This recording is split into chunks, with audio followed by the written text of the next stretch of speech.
Hi, Mike Smith here, and I am starting a new series that I call 6 Rules I've Discovered with Clients, working with clients over the last 30 years.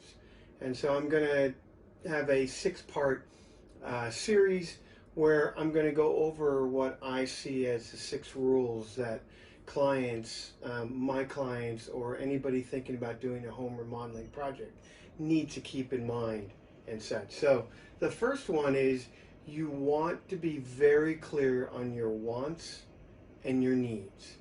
So what do I mean by that? Well, wants and needs.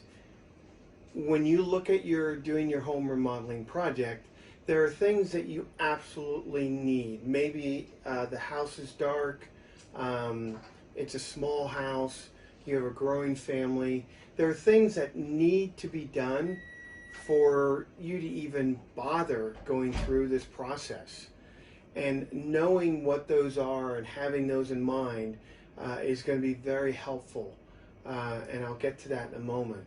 The want side are maybe, hey, if we're adding on or we need to add on 120 square feet or 200 square feet, wouldn't it be great if we could add another space or another room and make it a little bit larger? Or maybe it's to upgrade all the kitchen appliances and such. There are certain things that you would love to have or you want to have to make it truly a spectacular remodel. And as an architect, I want to know what those needs and wants are. And the reason why is every single project, and I'm just going back through all of it, is just every single project I've had has been governed by budget.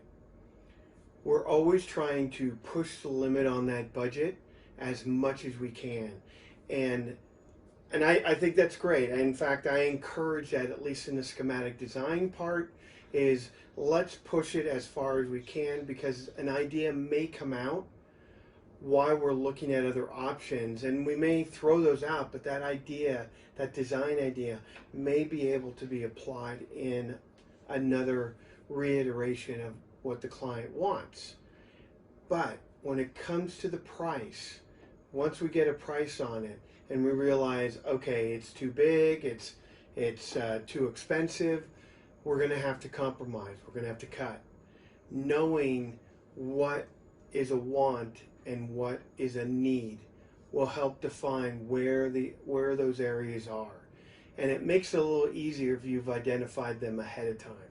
If you have it and you're doing it on the fly, after you know you need to reduce the scope of your project, it's a little tougher to go through and it's a little more painful. So that's why I think rule number one is being very clear on your wants and your needs.